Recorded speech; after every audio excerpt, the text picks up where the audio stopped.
To make the rocket engines for the Apollo program work, the engineers had to detonate small bombs inside them, not as a test of the engine, as part of the engine.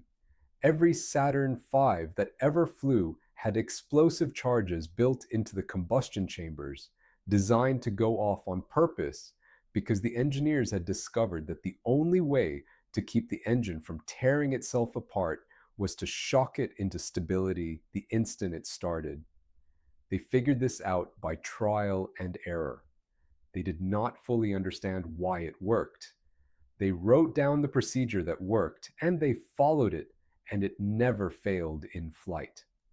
We cannot do this anymore, not because we forgot, because of something stranger than forgetting. I want to come back to those bombs.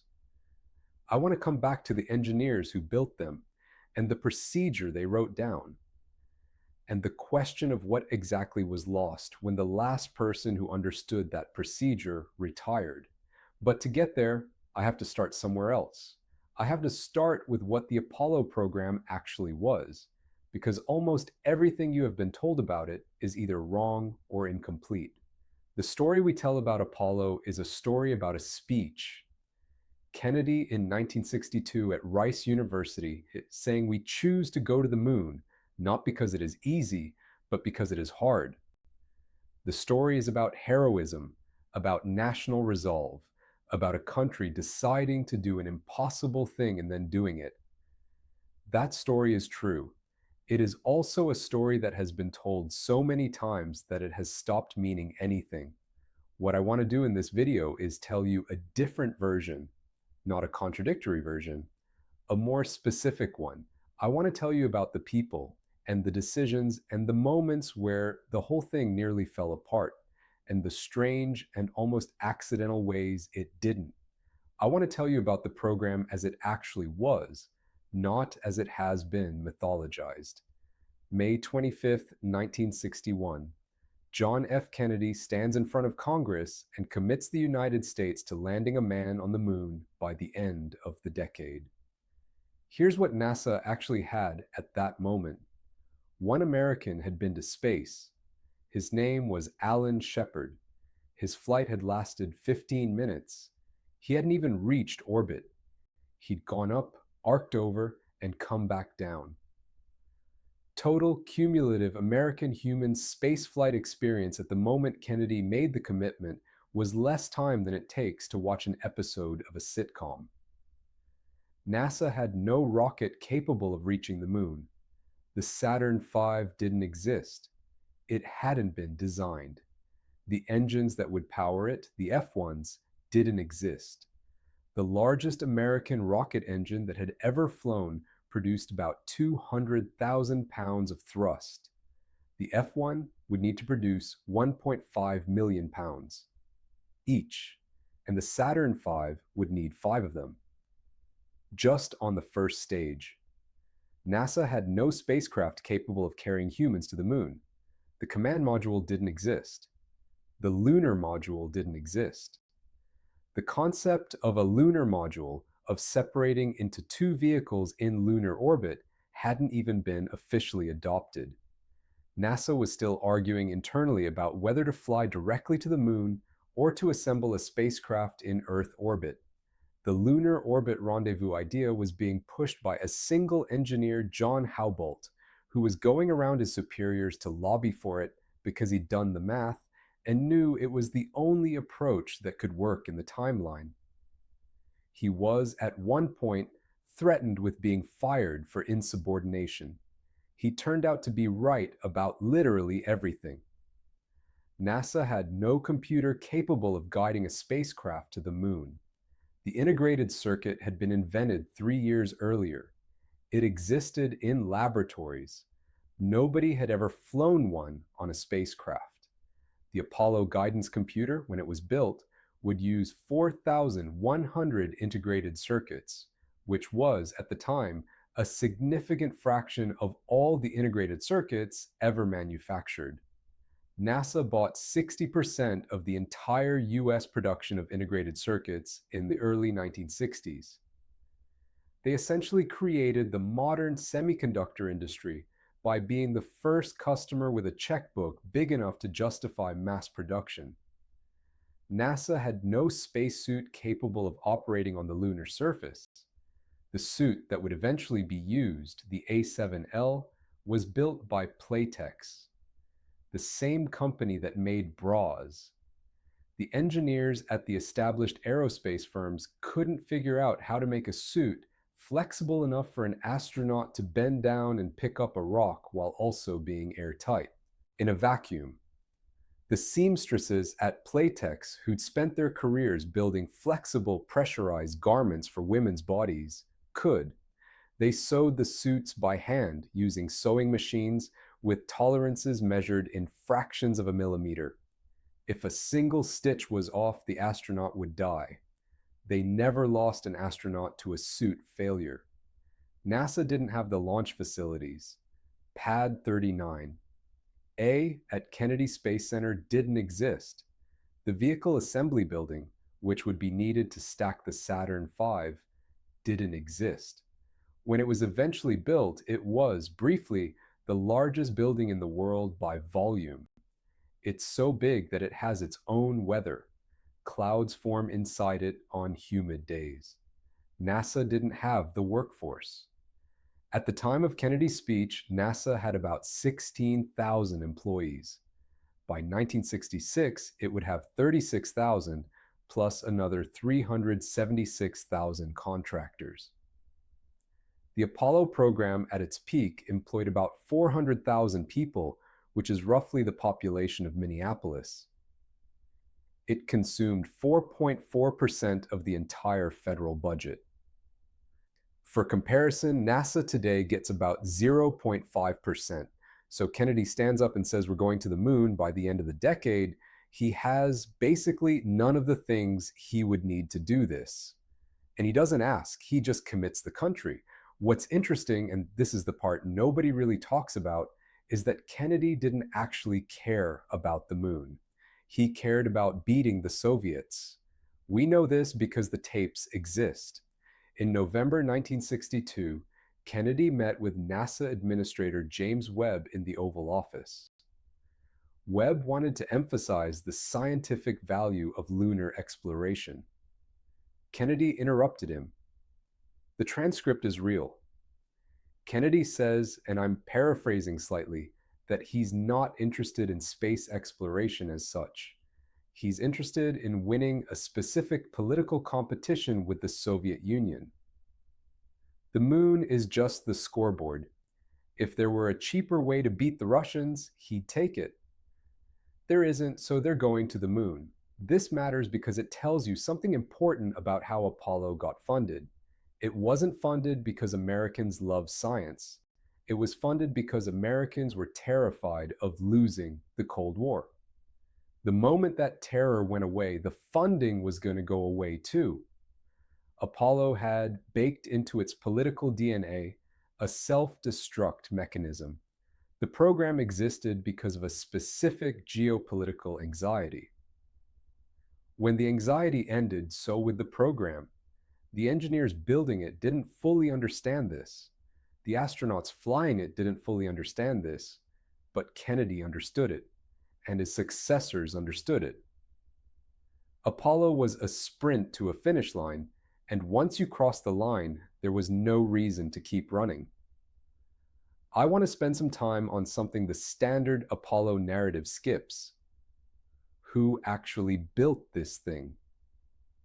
The official story focuses on the astronauts and a handful of senior managers. Werner von Braun, the German rocket scientist. Chris Kraft, the first flight director. Gene Kranz. James Webb. These are the names you've heard. They were important. They were not the people who actually solved the problems. The people who actually solved the problems were, overwhelmingly, very young engineers who had just graduated from college, often the first in their families to do so, working with slide rules and pencils in offices that didn't have air conditioning, in a Houston that was still basically a swamp. Here's a representative sample. John Aaron was 24 years old, an Oklahoma farm kid who'd gone to Southwestern State College when he became an EECOM, an electrical, environmental, and consumables manager in mission control. During Apollo 12's launch, the Saturn V was struck by lightning twice. Every warning light on the spacecraft lit up. The telemetry coming back to mission control was garbage. Nobody could figure out what was wrong. The mission was about to be aborted. Aaron, watching the gibberish on his screen, remembered seeing the same pattern of nonsense data once before, during a test a year earlier, when a particular obscure switch had been in the wrong position. He keyed his mic and said, "Flight, try SCE to AUX." Nobody in mission control knew what he was talking about. Gene Kranz said, "SCE to what?" The Capcom relayed it to the spacecraft. Pete Conrad, the commander, also didn't know what it meant. Alan Bean, the lunar module pilot, happened to know where the switch was. He flipped it. The telemetry came back. The mission was saved. From an obscure memory of an obscure test by a 24-year-old kid from Oklahoma. He's now known in NASA history as the Steely-Eyed Missile Man. That's an actual NASA honorific. It's the highest informal praise an engineer can receive. Aaron got it twice. He would get it again during Apollo 13. Jack Garman was 24 when he sat at the AGC console during Apollo 11. His job was to know the Apollo guidance computer better than anyone else alive. The week before the landing, his boss had asked him to memorize every possible error code the computer could throw and what each one meant. Garman wrote them out on a sheet of paper and taped it under the plexiglass on his desk. When the 1202 alarm went off during the descent, the alarm nobody had ever seen during a real mission, Garman looked at his cheat sheet, recognized it as an executive overflow that wouldn't compromise the landing as long as it didn't keep recurring, and told Steve Bales, "We're go on that." Bales told Kranz. Kranz told Capcom. Capcom told Armstrong. Total elapsed time from alarm to go call was under 30 seconds. If Garman had hesitated, Armstrong would have aborted. The moon landing happened because a 24-year-old had memorized a list. Steve Bales was 26. He was the guidance officer. He's the one who actually said go on the 1202. He'd been at NASA for 4 years. He'd graduated from Iowa State. Nixon gave him the Presidential Medal of Freedom for the call. The medal was awarded to Bales as a representative of the entire mission control team. He accepted it on their behalf. He was, at that point, the youngest person ever to receive it. Margaret Hamilton was 32 when she led the team that wrote the Apollo guidance computer's onboard flight software. She'd taken the job because her husband was in law school at Harvard and she needed to support the family. She brought her daughter Lauren to the lab on weekends because she couldn't afford a babysitter. One weekend, Lauren was playing with the simulator and accidentally crashed it by selecting a pre-launch program during a simulated mission in progress. Hamilton went to her superiors and said, "Look, if a 4-year-old can do this, an astronaut under stress can do this, we need to add error checking." Her superiors said no. They said astronauts are trained professionals. They would never make that mistake. During Apollo 8, Jim Lovell made exactly that mistake. He selected the pre-launch program by accident. It erased the navigation data. Hamilton's team spent 9 hours rebuilding the data and uploading it from the ground. After that, they added the error checking she'd wanted. The term software engineering was, more or less, coined by Hamilton to describe what her team was doing, because nobody had a name for it yet. She invented the discipline, in part, to give herself the professional credibility she was being denied as a woman in 1960s computing. Joanne Morgan was 28. She was the only woman in the firing room during the Apollo 11 launch. She was an instrumentation controller. She'd been at NASA since she was a teenager, working summer jobs during high school, and had fought basically every step of the way to be allowed in the control room at all. There's a famous photo of the firing room during the Apollo 11 launch. Hundreds of men in white shirts and skinny ties. One woman in the second row with her headset on, watching her console. That's Morgan. She would eventually become the first female senior executive at Kennedy Space Center. The bathroom situation in the firing room was a real problem for her. There were no women's bathrooms. She had to leave the building. Frances Poppy Northcutt was 25 when she became the first woman to work in mission control as an engineer. She was a return-to-Earth specialist, which meant her job was to calculate the trajectories that would bring the spacecraft home if something went wrong. She worked on Apollo 8. She worked on Apollo 13. The math that brought Apollo 13 home was, in part, hers. She was paid less than her male colleagues doing identical work. When she asked her boss why, he told her it was because she was a woman. She later became a lawyer and spent her career working on women's rights cases. The trajectory math she did in the late 1960s is still fundamentally how we calculate return-to-Earth flight paths today. Judith Love Cohen was 28 when she worked on the abort guidance system for the Apollo lunar module. The abort guidance system was the backup computer. Its primary guidance computer failed during landing. The AGS would take over and get the astronauts back into orbit. It never had to. But during Apollo 13, the AGS was used to control the spacecraft during the manual burns that got them home, because the primary system was powered down to conserve electricity. Cohen worked on the project while heavily pregnant. She went to the hospital to deliver her son the day she finished a critical problem set. She brought the printout with her. Her son grew up to be Jack Black, the actor. This is the pattern. The actual Apollo program was executed by people who were, by modern standards, alarmingly young, alarmingly underpaid, alarmingly diverse for their era, and alarmingly empowered to make critical decisions in real time. Gene Kranz famously said his ideal flight controller was someone who could be told, "The mission is in your hands, don't screw it up," and would respond by not screwing it up. He wasn't picking senior engineers. He was picking 25-year-olds who had the right combination of technical knowledge and stress tolerance. This is the first answer to the question of why we can't do Apollo again. We don't trust 25-year-olds with anything important anymore. The institutional culture that made Apollo possible was a culture of radical delegation to people who, by their resumes, shouldn't have been trusted with what they were trusted with. They earned the trust by performing under impossible pressure. But they were given the chance to earn it. Modern institutions don't give people that chance.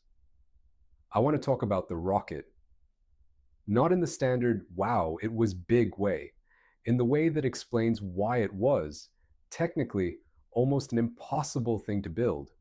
The Saturn V was 363 feet tall. It weighed 6.5 million pounds at launch. About 5.6 million of those pounds were propellant. The structure of the rocket itself, the metal and electronics and engines, was less than 1 million pounds. The Saturn V was by mass about 85% fuel. This is roughly the same ratio as a soda can. The Saturn V was, structurally, a flying soda can full of explosives. The first stage, the SIC, burned for 2.5 minutes. In those 150 seconds, it consumed 4.5 million pounds of kerosene and liquid oxygen. The pumps that fed the engines, the turbopumps, each developed 55,000 horsepower. That's the power output of a nuclear submarine.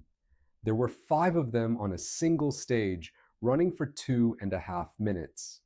The combined horsepower at the moment of maximum thrust was equivalent to 85 Hoover dams running at full output.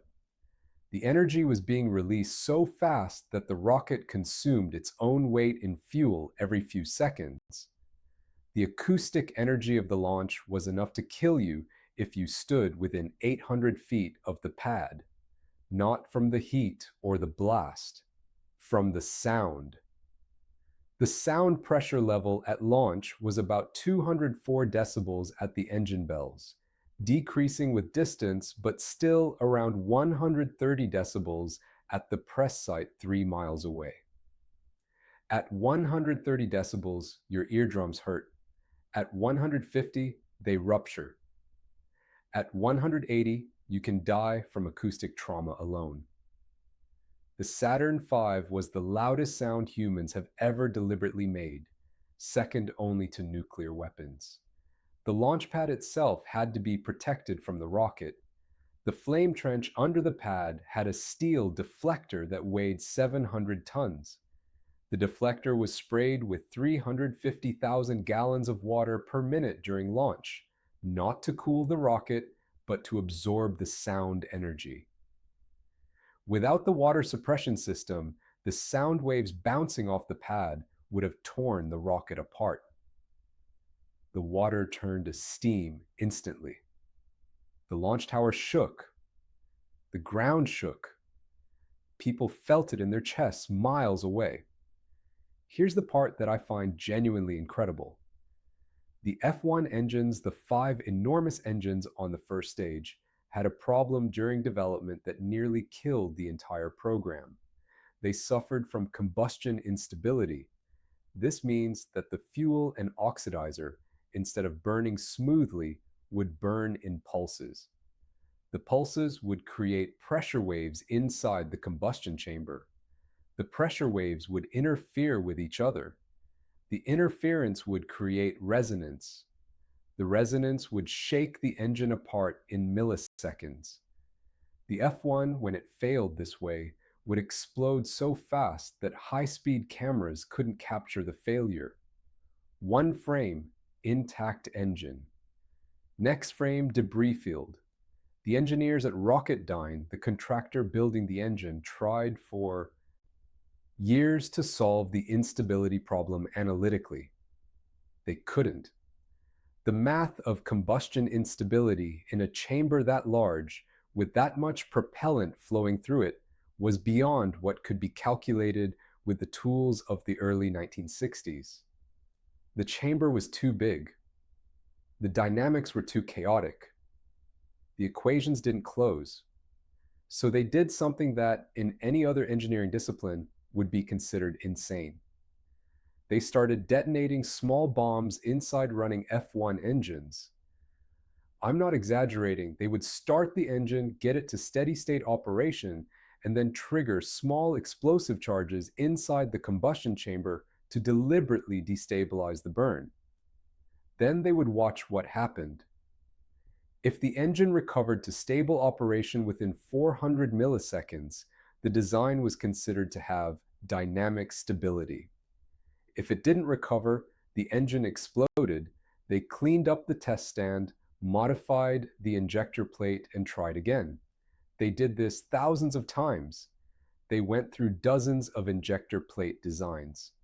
The final design, which flew on every Saturn V, had a baffled injector face with specific patterns of fuel and oxidizer holes that, through trial and error, produced an engine that could recover from a bomb going off inside it. They never fully understood analytically why that specific pattern worked. It just did. The math caught up decades later. This is, I think, one of the most underappreciated facts about Apollo. The most powerful engine ever flown was, in significant part, designed by lighting off explosives inside it until it stopped breaking. The Saturn V flew on engines whose stability had been empirically demonstrated rather than analytically proven. When SpaceX engineers in the 2000s tried to understand the F1 injector to inform the design of the Raptor engine, they had to do a lot of the analysis from scratch. The Apollo era engineers had built something that worked. They hadn't always fully understood why. There's a famous story about NASA in the 2000s trying to recreate the F1 to use in the Space Launch System.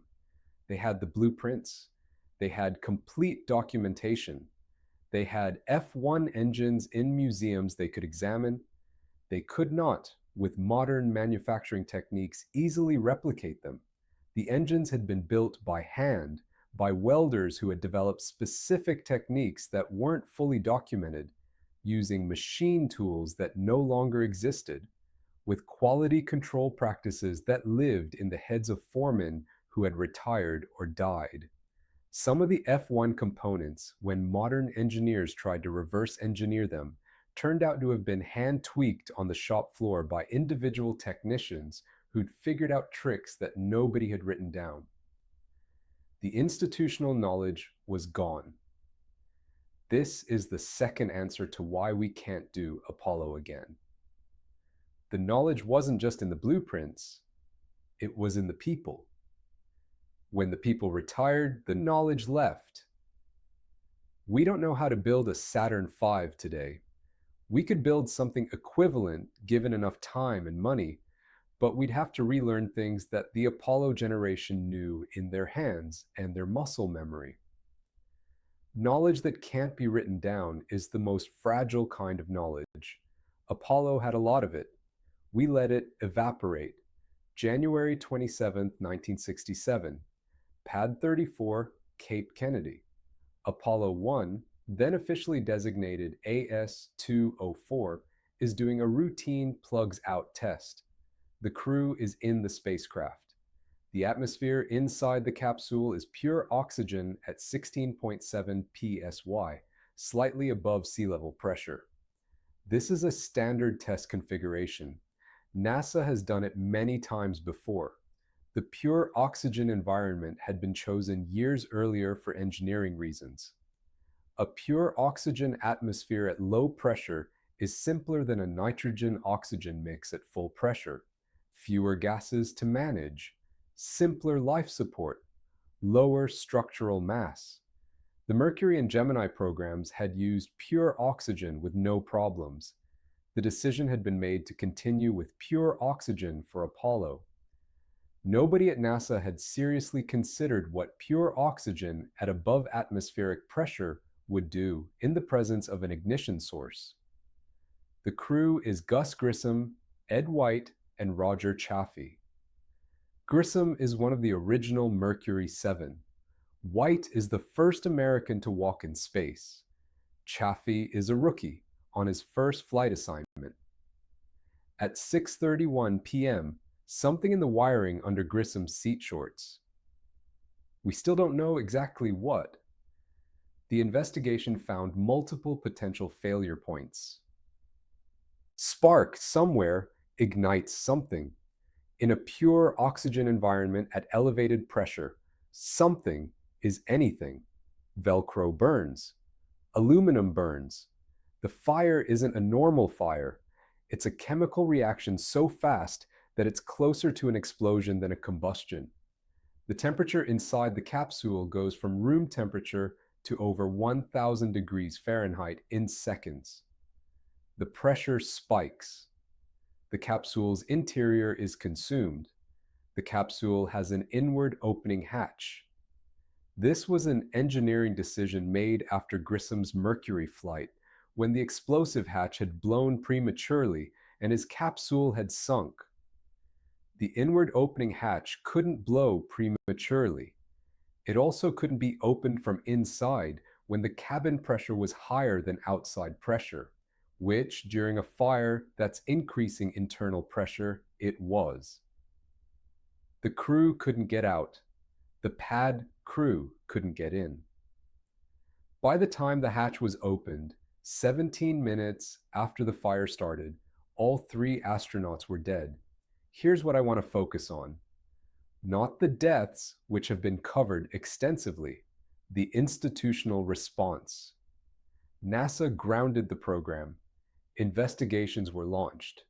The expected thing in a modern context would be a years-long delay, a complete redesign, multiple congressional hearings, and a near cancellation of the entire effort.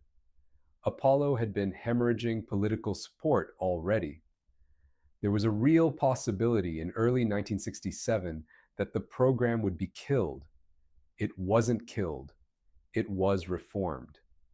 In 21 months, NASA went from 3 dead astronauts in a burning capsule to Apollo 7, successfully orbiting the Earth with a redesigned command module.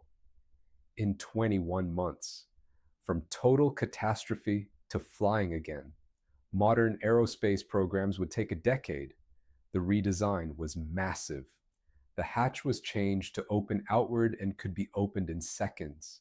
The cabin atmosphere was changed to a nitrogen-oxygen mix during ground testing. The wiring was completely redone with better insulation and routing.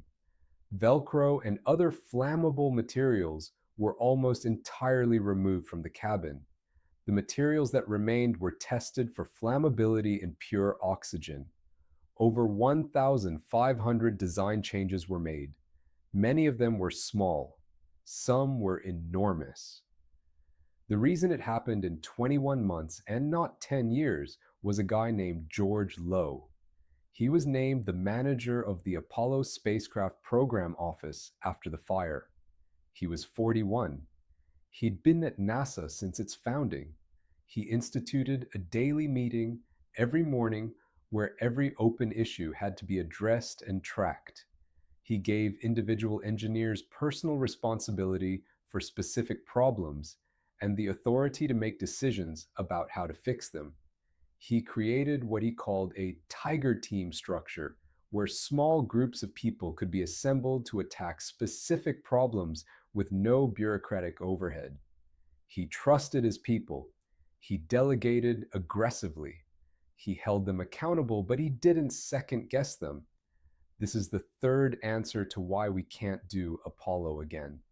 After a disaster of comparable magnitude today, the institutional response would be to add layers of oversight, create review boards, require extensive documentation, slow down the decision-making process, and try to ensure that no single person could ever make a mistake that would cause harm. The Apollo response was the opposite. It was to find the right people, give them more authority, trust them to make better decisions, and move faster. The Challenger disaster in 1986 was followed by a 32-month delay before the shuttle flew again, despite the shuttle being a more mature vehicle than Apollo had been. The Columbia disaster in 2003 was followed by a 30-month delay. The institutional reflex post-Apollo has been to slow down. The Apollo reflex was to speed up while fixing the problem.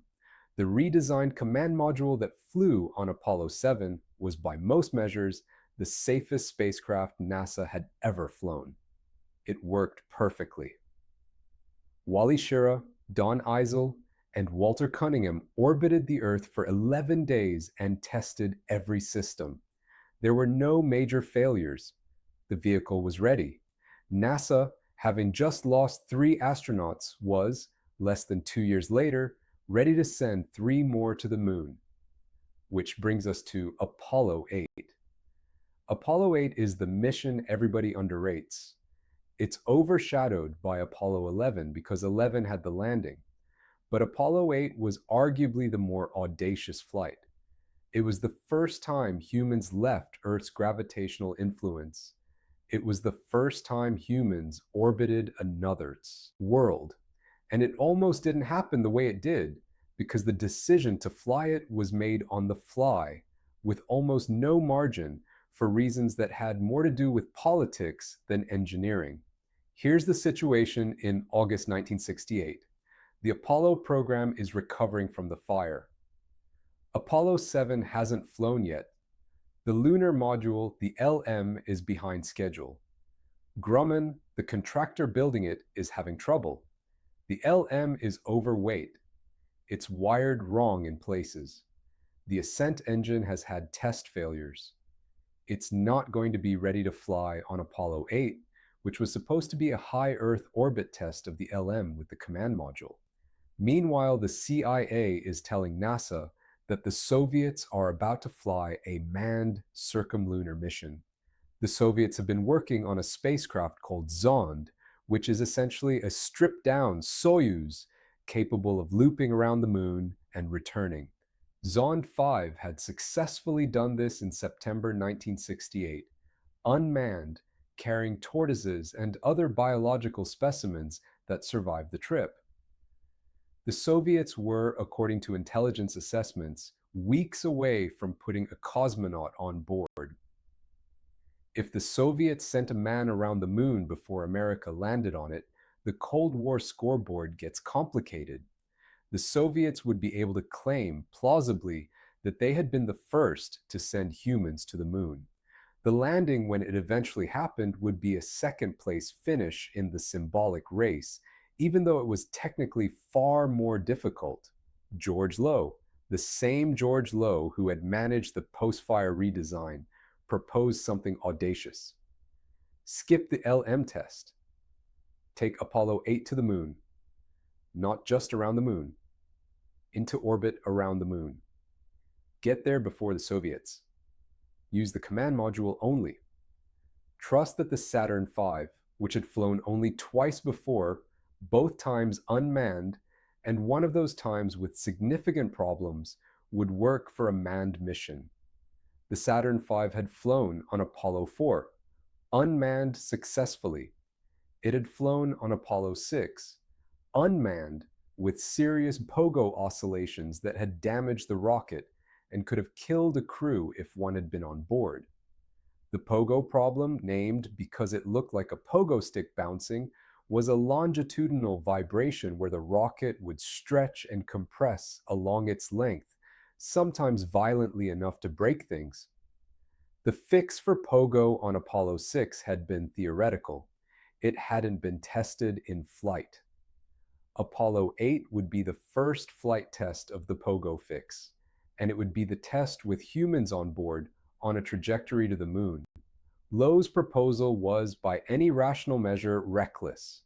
It involved sending 3 astronauts on the third flight of an inadequately tested rocket to a destination humans had never been to, in a spacecraft that had flown manned only once, with no rescue capability if anything went wrong.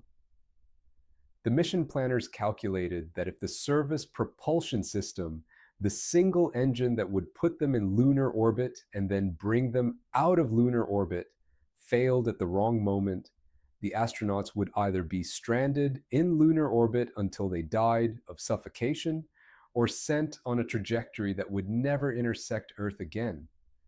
There was no backup engine. There was no rescue option. If the SPS didn't work, they died. NASA approved it. Within weeks, the decision from concept to approval took something like 6 weeks. The mission flew 4 months later. The crew was Frank Borman, Jim Lovell, and Bill Anders. Borman was the commander, a hard-nosed Air Force test pilot who'd flown Gemini 7. Lovell was the navigator. Anders was the rookie on his first flight, assigned to be the lunar module pilot on what was originally supposed to be the LM test. Since there was no LM on this mission, Anders ended up being basically the photographer. He'd been given a Hasselblad camera and a stack of film. His job was to take pictures of the moon. December 21st, 1968. They launched. The Saturn V worked. The pogo fix worked. The translunar injection burn worked. They were on their way to the moon. Here's something I find amazing. When they did the translunar injection burn, the burn that committed them to going to the moon, they became the first humans to leave Earth's gravitational influence. There's a specific moment in their trajectory where Earth's gravity stopped being the dominant force on the spacecraft and the moon's gravity took over. That moment had never happened to a human being before. It happened and they didn't really notice. They were busy with checklists. The most significant gravitational event in human history passed without ceremony because the people experiencing it had work to do. They reached the moon on Christmas Eve. The lunar orbit insertion burn happened on the far side of the moon, out of radio contact with Earth. Mission Control had to wait through the longest few minutes of the program, not knowing if the burn had worked. If it hadn't, the spacecraft would either come around the moon early on a free return trajectory, or it wouldn't come around at all. They waited. The acquisition of signal happened exactly on schedule. The burn had worked. Apollo 8 was in lunar orbit. They made 10 orbits. On the fourth orbit, Bill Anders looked out the window and saw something that no human had ever seen before. He saw the Earth rising over the lunar horizon. He scrambled for his camera. Borman, the commander, told him not to take the picture because it wasn't on the photography schedule. Anders ignored him. He took the picture in black and white first. Then he asked Lovell to hand him the color film. The color film magazine was somewhere in the spacecraft. Lovell found it. Anders loaded it. The Earth was about to disappear behind the lunar horizon as their orbit carried them away. Anders took 2 color exposures. One of them, frame AS8-1 4-2383, became one of the most reproduced photographs in human history. We call it Earthrise. The Earthrise photograph did something that no science paper had ever done. It made hundreds of millions of people simultaneously see the Earth as a thing, a single planet, a blue and white marble in a black void. The modern environmental movement is usually dated by historians to the late 1960s and early 1970s. The Earthrise photo was published in late December 1968. The first Earth Day was in April 1970. The Environmental Protection Agency was created in December 1970. The Clean Air Act passed in 1970. The Clean Water Act in 1972. The cause and effect isn't proven, but a lot of historians think the photograph mattered. It's possible that a 24-year-old rookie astronaut, ignoring his commander's orders to stay on the photography schedule, did more to advance environmental policy than any politician of his era. On Christmas Eve, the crew did a television broadcast from lunar orbit. It was, at the time, the most watched television event in history. Estimates run from 500 million to 1 billion viewers, which was a quarter of the planet's population. The crew read from Genesis. They had been told by NASA's Public Affairs Office to do something appropriate, and they had decided, on their own, to read the creation story. Borman closed the broadcast with, "Merry Christmas, and God bless all of you on the good earth." The mission returned safely on December 27th. The Apollo program was suddenly ahead of schedule. The Soviet circumlunar program never flew a manned mission. The Soviets had been beaten to the moon, in a sense, 6 months before Apollo 11. They didn't announce that they had been trying. They quietly canceled the program and pretended they had never been racing. Apollo 8 is the mission that won the space race. Apollo 11 was the victory lap. The strategic decision had already been made. I want to do the Apollo 11 landing differently than it usually gets done. Most accounts focus on Armstrong and the boulders and the low fuel. Those things are true. But the landing was actually a near disaster in ways that are usually glossed over, and the recovery from those near disasters tells you something important about how the system worked. The lunar module Eagle separated from the command module Columbia At 100 hours and 12 minutes into the mission, Armstrong and Aldrin were in the LM. Michael Collins was alone in the command module, the most isolated human being in history. Every time his orbit took him behind the moon and out of radio contact with both his crewmates and the Earth. The descent had 4 phases. Powered descent initiation, where the descent engine fires and slows the LM from orbital velocity. The braking phase, where most of the velocity is killed. The approach phase, where the LM pitches over and the crew can see the landing site. And the final landing phase, where the LM is essentially hovering and being maneuvered to a specific spot. The first problem happened almost immediately. The LM was supposed to maintain a specific orientation and velocity profile. The actual trajectory was diverging from the planned trajectory. Mission Control could see that the LM was going to land long past the planned landing site in terrain that was less well surveyed and potentially more dangerous. The reason, they eventually figured out, was that the LM had been undocked from the command module with a small amount of residual pressure in the tunnel between them, which had given the LM a tiny extra push when they separated. The push was small enough that it hadn't been noticed at the time. It was large enough to throw the landing site off by about 4 miles. By the time they realized this, they were already committed to the descent. There was nothing to do but land long and hope the terrain was survivable. The second problem was the 1202 alarm. I mentioned this earlier with Jack Garman and Steve Bales. Here's what was actually happening. The Apollo guidance computer was a real-time system that ran multiple tasks at different priority levels.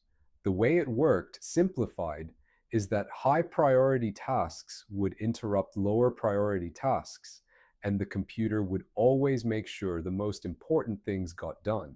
If the computer ran out of capacity to handle everything, it would throw an executive overflow alarm, dump the lowest priority tasks, and restart the high priority tasks. The 1202 was specifically the alarm for this overflow condition. The reason the overflow was happening was that the rendezvous radar, which was supposed to be used for ascent, not descent, had been left in a slew mode that was sending continuous data to the computer. The computer was essentially being asked to do its normal landing computations plus a bunch of bonus work it didn't need to do. It was running at about 85% capacity in the planned mission. With the rendezvous radar feeding it junk, it was running at about 100% capacity and occasionally overflowing. The reason the radar was in the wrong mode is actually a fascinating story of its own. The checklist had the astronauts set the radar to a particular position. The position was ambiguous in the procedure.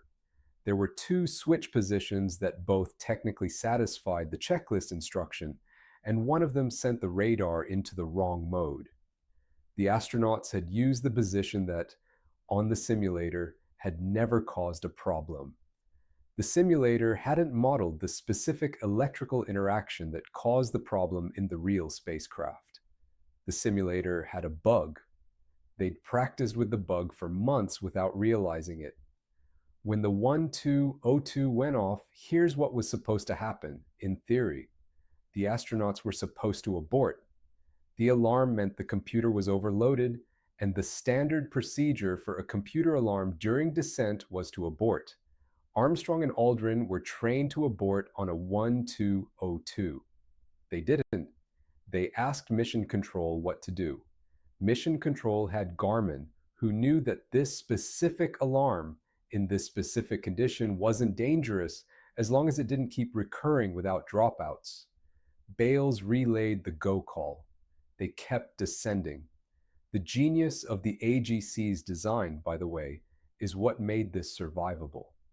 Margaret Hamilton's team had built the software to gracefully degrade. When it ran out of capacity, it didn't crash. It just dropped the lowest priority tasks. The tasks it dropped, in this case, were exactly the right ones to drop. The landing computation, the highest priority task, kept running smoothly.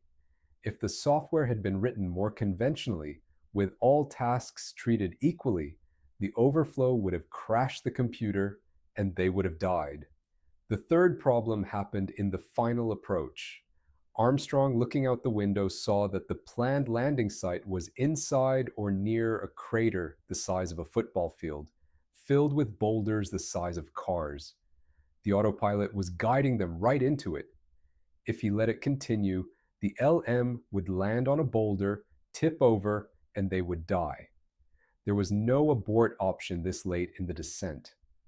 The abort would have required the ascent engine to fire while the LM was still attached to the descent stage, and the dynamics of that maneuver were not well understood. Aborting at that altitude was itself almost certainly fatal. Armstrong took manual control. This had been planned as an option, but not as the expected procedure. He flew the LM forward past the boulder field, looking for a clear spot. As he did this, he was using fuel. The LM's descent engine had been designed with a specific fuel budget that included margin for some manual maneuvering, but not for the kind of extended low-altitude flight Armstrong was doing. In mission control, a 27-year-old named Bob Carlton was watching the fuel. His job was to call out fuel quantity at specific intervals. He called low level, meaning the LM had 60 seconds of fuel left before the engine would either flame out or have to be shut down. Then 30 seconds. Armstrong was still flying, looking for a spot. The official Apollo 11 mission timeline shows that the LM landed with about 17 seconds of fuel remaining before the bingo call, which was the point at which the crew had to either land or abort. Some analyses suggest the actual margin was even thinner, possibly under 10 seconds, because of fuel slosh that was giving false readings. Here's a detail almost nobody mentions. When the LM touched down, Armstrong said, "Houston, Tranquility Base here. The Eagle has landed." The word tranquility was a substitution. The original plan was to use the call sign Eagle. Armstrong had decided on his own that it was important to name the location. He'd thought about it during the descent. He picked the name from the Sea of Tranquility, the location they were landing in. He didn't tell anyone he was going to do this. Charlie Duke, the Capcom, was caught off guard. You can hear it in the audio. He stumbles on his response. "Roger, Twank, Tranquility, we copy you on the ground. You got a bunch of guys about to turn blue. We're breathing again." Armstrong improvising a new name for the landing site in the middle of confirming the most important spacecraft landing in human history, while mission control was still processing whether the spacecraft was intact, tells you something about the kind of person he was. He was thinking about the historical record. He was thinking about how this moment would be remembered. He was, on his own initiative, creating the linguistic frame that humanity would use to refer to the event. And he did it in the middle of a manual landing with under 20 seconds of fuel remaining. The moonwalk itself was technically less dramatic than the landing. There were small issues. Aldrin accidentally broke a circuit breaker that controlled the ascent engine, which terrified him until he figured out he could push it back in with a felt-tip pen. The PLSS, the portable life support system, ran slightly warmer than expected. The dust got into everything faster and more aggressively than predicted, and the engineers learned that lunar dust would be a major problem for any future lunar program. But the moonwalk worked.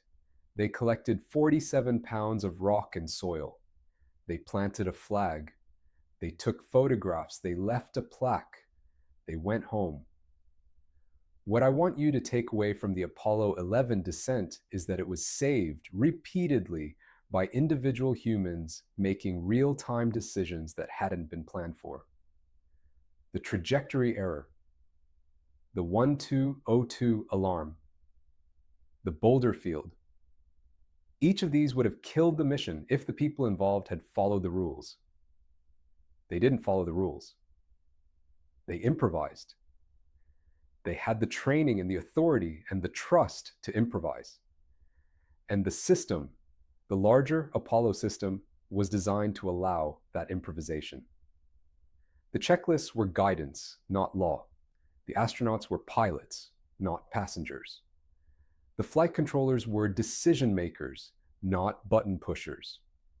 This is the fourth answer to why we can't do Apollo again. The system had room for human judgment because it had been built by people who assumed human judgment would be necessary. The modern aerospace system, partly because of legitimate safety concerns and partly because of legal liability, has tried to remove human judgment from critical paths.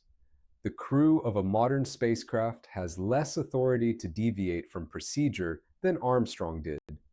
The flight controllers have less latitude than Kranz's team did. When something unexpected happens, the modern system tries to revert to the procedure. The Apollo system trusted the people.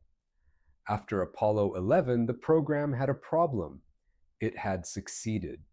The Cold War objective had been met. Politically, there was no reason to keep going. But there were 9 more Saturn V's built and paid for, and there was a whole apparatus of contractors and engineers and astronauts ready to fly them. What happened in the missions after 11 is, in some ways, more interesting than 11 itself. The pressure was off. The science could expand. Risks could be different kinds of risks. The astronauts had room to be people in ways they hadn't on the early missions. And the missions started to reveal things about the moon and about the people who went to it that the original program had never planned for. Apollo 12, November 1969. Pete Conrad and Alan Bean landed in the Ocean of Storms. The mission is most famous for being struck by lightning at launch, which I covered with John Aaron's SCE to AUX call. But what they did on the surface is what mattered. They landed within walking distance of Surveyor 3, an unmanned probe that had landed 2.5 years earlier. The precision of this landing is, by itself, remarkable. They had targeted a specific spot on another world from 250,000 miles away and hit it. They retrieved pieces of Surveyor 3, including its camera, and brought them back to Earth. The camera, when analyzed, was found to have bacteria living inside it that, the analysts believed, had survived 2.5 years on the lunar surface. This was huge news at the time. It suggested that terrestrial life could survive interplanetary conditions, which had implications for planetary protection, for the panspermia hypothesis, and for the search for life elsewhere. The story was, for decades, cited as evidence that Earth bacteria are extraordinarily tough. The story turned out to be wrong. Later analysis, decades later, concluded that the bacteria had almost certainly contaminated the camera after it returned to Earth, during handling by technicians who hadn't observed strict enough sterile protocols. The supposed lunar bacteria were probably just sneeze bacteria from a lab technician in 1969. This is itself a useful lesson about how easily we can fool ourselves with extraordinary claims based on contaminated samples. NASA's planetary protection protocols today are much stricter, in part because of this episode. Pete Conrad, by the way, was the 3rd person to walk on the moon. He was 5 feet 6 inches. Armstrong's first words had been carefully crafted. Conrad had made a bet with a journalist that he would say something different. When he stepped off the ladder, he said, "Whoopee! Man, that may have been a small one for Neil, but that's a long one for me." He won the bet, which had been for $500, and the journalist never paid him. Apollo 13, April 1970. I'm not going to do the full story because you've seen the movie. I want to highlight the parts the movie doesn't quite capture. The accident happened because of a cascade of small problems that individually weren't fatal. Oxygen tank 2 in the service module had been built with a thermostat rated for 28 volts. During a ground test in 1968, when the tank was being tested with a different voltage, the thermostat had been overwhelmed and welded itself shut. Nobody noticed. The tank was installed in the spacecraft. During the pre-flight detanking procedure, the tank had been heated to boil off liquid oxygen, and the heater had run for 8 hours without the thermostat regulating it, because the thermostat was welded shut. The temperature inside the tank had reached over 1,000 degrees Fahrenheit. The Teflon insulation on the wiring inside the tank had been damaged. Nobody noticed. 200,000 miles from Earth, when astronaut Jack Swigert flipped the switch to stir the oxygen tanks, the damaged wires shorted. The Teflon caught fire in a pure oxygen environment under pressure. The tank exploded. The explosion blew the side panel off the service module and damaged Tank 1 as well, which began leaking. Within 2 hours, the spacecraft was losing oxygen, power, and water. The recovery is famously dramatic. The astronauts moved into the lunar module as a lifeboat. They used the LM's descent engine for the burns that would get them home. They built a CO2 scrubber adapter out of duct tape and a sock. They came home. Here's what the movie underplays. The mission control team had to invent everything in real time. The LM was designed to support 2 men for about 45 hours. It needed to support 3 men for about 90 hours. The electrical system had to be powered down to a level that had never been tested. The command module, which would be needed for re-entry, had to be cold-soaked for days, and then powered up using procedures that didn't exist before the accident. The procedures were written, tested in simulators, and uplinked to the crew while the crew was actively dying. There's a checklist that flew on Apollo 13 that was written from scratch in less than 2 days, tested by a team of engineers including Ken Mattingly, the astronaut who'd been pulled from the mission a few days before launch, and then read up to the crew. If any step had been wrong, they would have died. None of the steps were wrong. The unsung hero of Apollo 13 is, in my opinion, John Aaron. The same John Aaron who'd done SCE to AUX. He was put in charge of figuring out how to power up the command module with almost no electricity. The normal startup procedure required more amp hours than were available in the re-entry batteries. He had invented a startup sequence that used less power than any startup that had ever been done. He worked on it for 3 days straight, almost without sleep. The procedure he came up with worked the first time it was actually executed.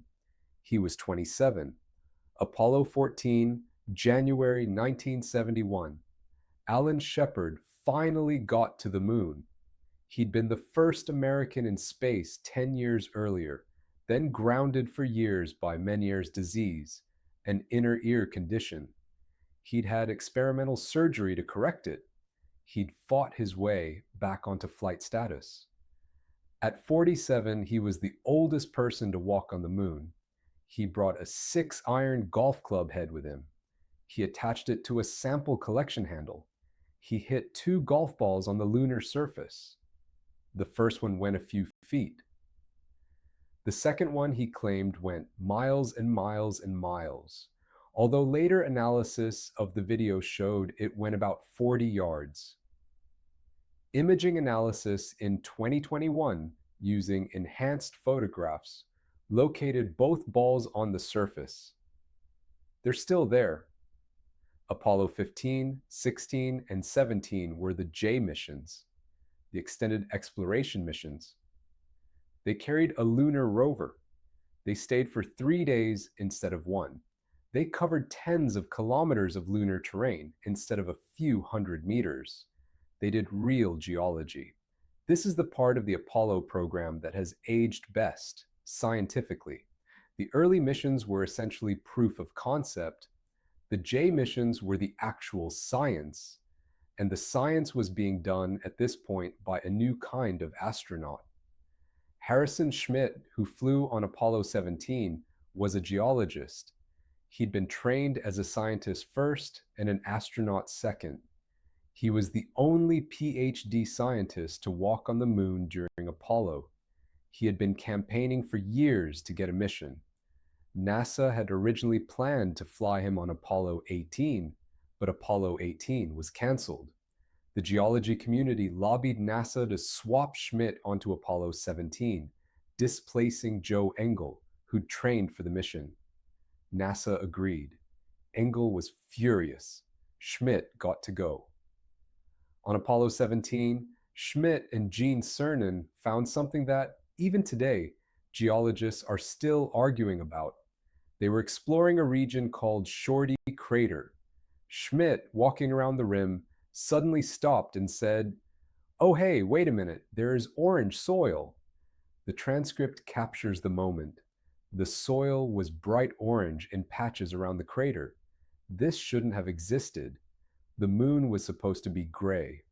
The orange soil turned out to be tiny glass beads, each smaller than the diameter of a human hair, formed by a volcanic fire fountain about 3.5 billion years ago. The moon, it turned out, had been volcanically active in ways the early Apollo missions hadn't detected. The beads contained traces of water locked inside them that had come from the lunar interior. The discovery of water in the lunar mantle decades later was foreshadowed by Schmitt's orange soil. Schmitt's training as a geologist let him recognize immediately that the orange color was significant. An astronaut without that training might have collected a sample, sure, but Schmitt knew in the moment what he was looking at. He prioritized his sampling around the orange material. He brought back exactly the right rocks.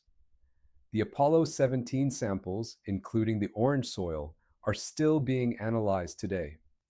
NASA deliberately kept some of the lunar samples sealed for decades, waiting for analytical techniques to improve. In 2022, NASA opened a sample tube from Apollo 17 that had been sealed since 1972. The analysis is ongoing. We are still, in 2026, learning new things from samples collected in 1972. The Apollo science return has a long tail. Most of the headline discoveries about the moon's composition, age, formation history, and water content come from samples collected during a 41-month window between July 1969 and December 1972. We have learned more about the moon in the last 5 years from samples collected over 50 years ago than we did during the entire decade after Apollo ended. Apollo 17 was the last mission. December 1972. Apollo 18, 19, and 20 had been canceled.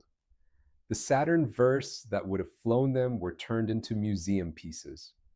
There are 3 Saturn V's lying on their sides at NASA centers today. They were built to go to the moon. They never flew. The standard explanation for why Apollo ended is that the political will collapsed after Apollo 11. The race had been won. The public lost interest. The budget got cut. This is true, but incomplete. The deeper explanation is that Apollo had been structured from the beginning as a sprint to a specific finish line. It was not structured as the beginning of a sustained human presence in space. The architecture of the program reflected this. The Saturn V was optimized for throw weight to the moon, not for cost-effective access to low Earth orbit. The command and service module was designed for short missions. not for sustained operations. The lunar module was designed for two-person, 3-day surface stays, not for permanent bases. Every component of the Apollo system was built around the specific goal of landing humans on the moon and returning them safely to Earth before the end of the 1960s. Once that goal was met, the system had nothing else it was good at. You could fly Apollo missions to the moon. You couldn't easily fly Apollo missions to anywhere else. The system was, in software engineering terms, overfit to its training data. The decision to end Apollo was made before Apollo 11 had even flown. The Nixon administration, taking office in January 1969, immediately began looking at the space program as a budget item to cut. The Space Task Group, which Nixon appointed to recommend post-Apollo space policy, presented several options ranging from an ambitious Mars mission to a minimal Earth orbital program. Nixon chose basically the minimal option with the addition of the Space Shuttle. The shuttle was sold as a cost-saving program that would make access to space routine and cheap. It turned out to be neither. The transition from Apollo to shuttle was, in retrospect, a catastrophic loss of institutional capability. Apollo had been the most ambitious engineering project in human history. It had built up a workforce, a supply chain, a tooling base, and a body of expertise that, if it had been maintained, could have done almost anything in space. Instead, it was disassembled. Contractors lost their contracts and laid off their workforces. The people who knew how to build Saturn V took their knowledge with them when they retired. The factories where the rockets had been built were repurposed or closed. The launch facilities were rebuilt for different vehicles. By the late 1970s, the United States had lost the practical capability to do what it had done in the late 1960s. The shuttle, when it finally flew in 1981, was a different kind of vehicle for a different kind of mission. It was reusable in principle, though not in practice. It could carry large payloads to low Earth orbit. It could not go to the moon. It could not go beyond Earth orbit at all. It locked the United States into a low Earth orbit space program for 40 years. Every American astronaut who flew between 1972 and the present day until very recently flew no further from Earth than the altitude of the International Space Station, about 250 miles up. The astronauts who walked on the moon had traveled 1,000 times that distance. We have been stuck in shallow water for 2 generations.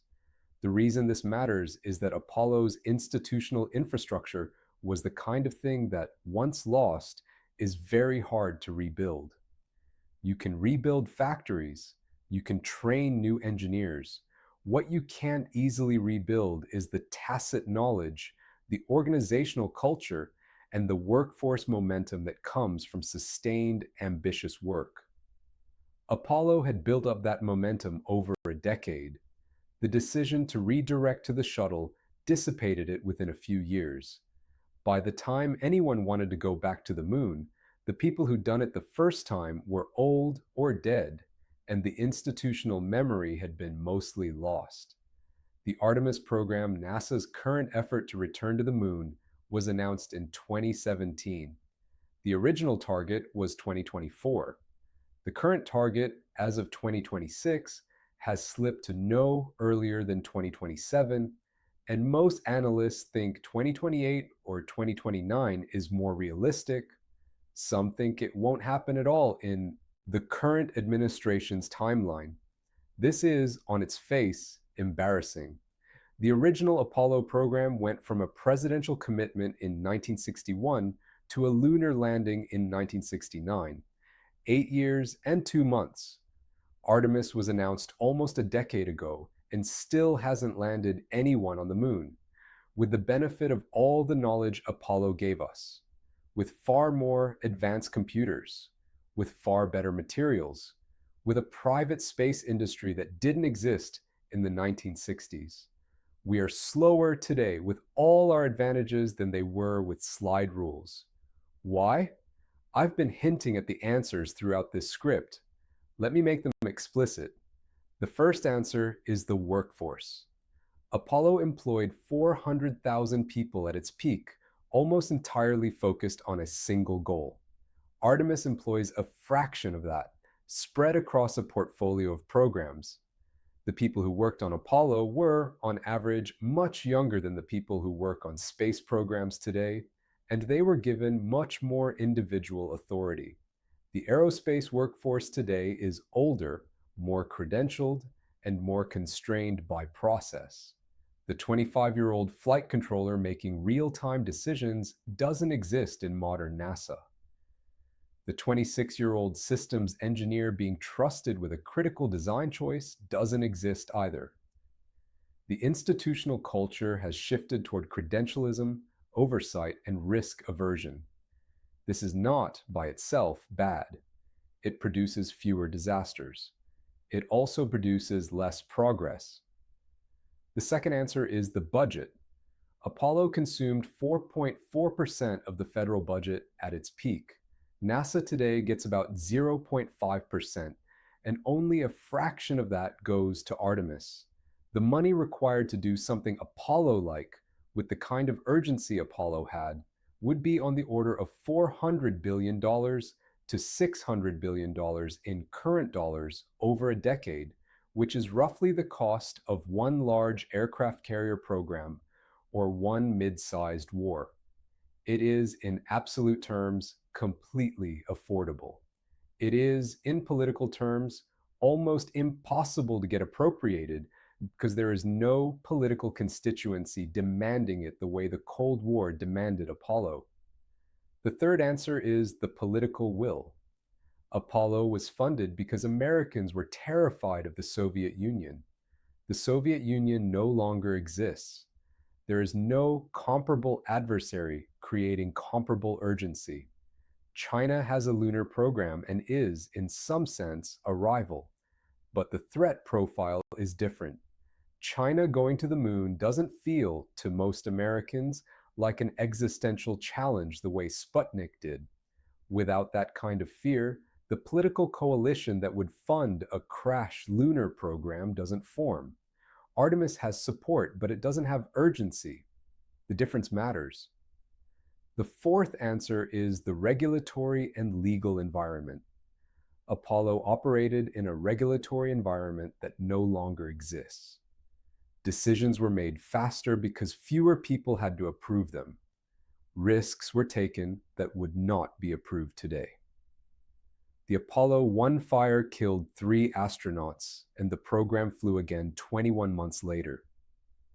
The Challenger disaster killed 7 astronauts, and the shuttle flew again 32 months later. The Columbia disaster killed 7, and the shuttle flew again 30 months later. The trend is toward longer delays, more reviews, more caution. This is not unreasonable. The astronauts are not expendable. The political cost of losing a crew is enormous, but it does mean that the speed at which things happen during Apollo is, structurally, not available to modern programs. The fifth answer is the contractor environment. Apollo had a small number of large contractors, each given enormous responsibility for a specific component, each with a long-term relationship with NASA. The contractor environment today is more fragmented, more competitive, and more transactional. Boeing, the prime contractor for the Space Launch System, has had massive cost overruns and schedule delays on Artemis. Whether Boeing today could even build something like the Saturn V is genuinely uncertain. The institutional capability of the prime contractor has degraded. The same is true, to varying degrees, across the aerospace industry. The companies are not as good as they used to be at certain kinds of work. They are, in some cases, better at other kinds of work. But the specific capability to build huge, fast, mission-critical aerospace systems has atrophied. The sixth answer is the most uncomfortable one. The American institutional culture broadly has become less capable of doing big, fast, ambitious things. This is not specific to space. It shows up in infrastructure projects, in defense programs, in public works of all kinds. California's high-speed rail program was announced in 2008 and has not yet delivered any high-speed rail. The Second Avenue subway in New York took 80 years from concept to opening of its first phase. The Hoover Dam was built in 5 years during the Great Depression. The Empire State Building was built in 13 months. The Pentagon, the largest office building in the world, was built in 16 months during World War II. These projects today would take decades. The reasons are complicated and contested. Environmental review, community input, legal challenges, procurement rules, labor regulations, and political fragmentations all play a role. The aggregate effect is that the United States, as an institution, has lost the capacity it once had to do things on Apollo's timescale. This is the deepest answer to why we can't do Apollo again. It's not that the technology is harder. It's not that the engineering challenges are greater. The technology is easier and the engineering challenges are smaller. It's that the institutional capacity to organize and execute ambitious projects has degraded. We have, as a civilization, become better at preventing certain kinds of harm, and worse at producing certain kinds of progress. Whether that trade-off is worth it is a real question. The answer is probably mixed and probably depends on what you value. But the trade-off is real, and it's the central reason that the country that landed on the moon in 1969 cannot easily land on the moon in 2029. I want to end somewhere specific, not with a grand summary of historical significance, with a particular thought about what the Apollo program means to us now in 2026, more than half a century after it ended. The moon is today the same moon it was in 1969. The footprints Armstrong and Aldrin left in the regolith are still there.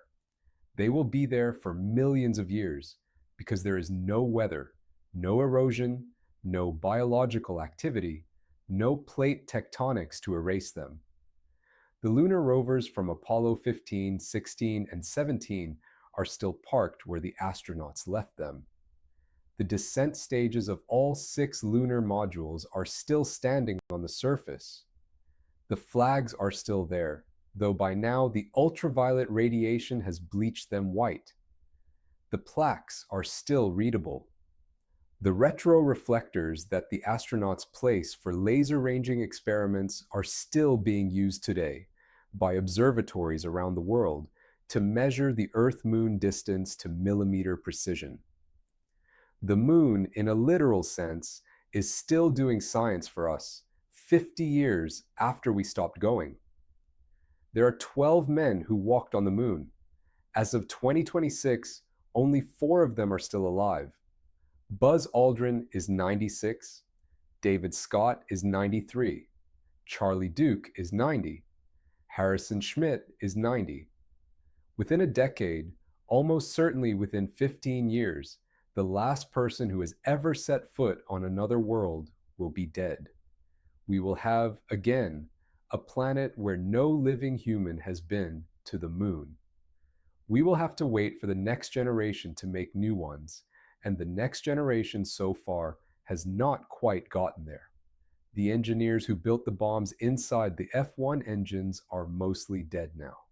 The procedure they wrote down still exists. We could read it.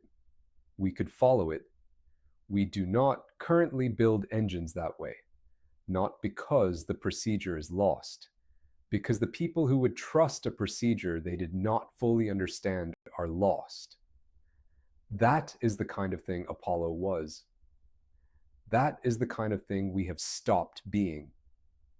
Here's the thought I want to leave you with. The Apollo program was, by every reasonable measure, an aberration.